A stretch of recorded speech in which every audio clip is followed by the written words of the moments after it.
I thank the representative of Ecuador for their statement, and I give the floor now to the representative of Algeria. Merci, Monsieur le Thank you, President. Aujourd'hui, c'est le Today, this is the first vote of the Algerian delegation since our mandate at the Security Council began. And I would have really wanted to find myself at a united Security Council, united on an important question that's extremely important question for maritime security and economic security in the Red Sea. There's no doubt, President, that for Algeria, safeguarding security of navigation in this maritime corridor is a crucial objective which transcends national borders. And this safeguarding of security should incite the support of the entire international community to ensure fluidity and security of commercial flows within, of course, the framework of international law. I would like to thank the pen holders for having listened to us and for having included some inputs from the Algerian delegation into the text before us. Unfortunately, the major concerns of the Algerian delegation concerning two important elements of the draft resolution, which has just been voted upon, were not taken into account. And this despite our insisting. Firstly, we believe that any military intervention in the region, and particularly in Yemen, must be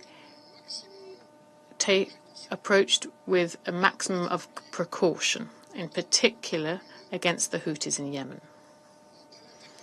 This kind of intervention would potentially carry a risk of making more complicated or indeed undermining irremediably the efforts made in the past by the United Nations across all agencies, and in particular by the Special Envoy, Hans Grunberg,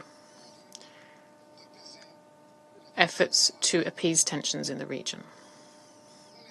Indeed, the recent negotiations between Saudi Arabia and the Houthis have led to great hopes in our region, with the opening of prospects for a resolution to the conflict in Yemen and for the dawning of an era of peace and security for the people of Yemen who have suffered so much from their divisions. Secondly, my delegation has worked actively with the pen holders so that our council, in how it considers the issue of maritime security in the Red Sea, doesn't ignore, doesn't turn its eyes away from the clear link, clear to everyone, the link that exists between the attacks of the Houthis against merchant ships and what has been happening for 3 months in Gaza. Rightly or wrongly, it is the Houthis themselves who are claiming this, and we must bear this in mind. Equally, the Council cannot ignore the emotions that have awoken in the Arab world and the Muslim world by the indiscriminate bombardment of civilians, innocent civilians, and massacres of women and children. This has already led to more than 23,000 deaths with it amongst Palestinian civilians. Over these last 3 months, And I don't like to quote these figures, but there are 300 deaths a day. This is the deadliest conflict in the world.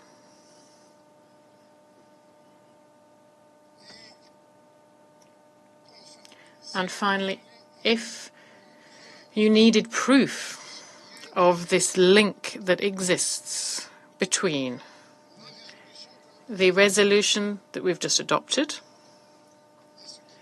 and what's happening in Gaza,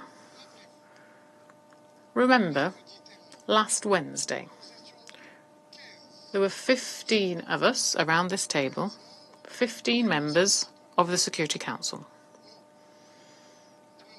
No, there was another one, a 16th, the representative of the occupying power. This was the representative of those massacring Gaza. That's why, President, we preferred to abstain on this document, because we cannot associate ourselves with a text that ignores the 23,000 lives that have been lost over the last 3 months in Gaza. Thank you very much. Je remercie. I thank the representative of Algeria for their statement.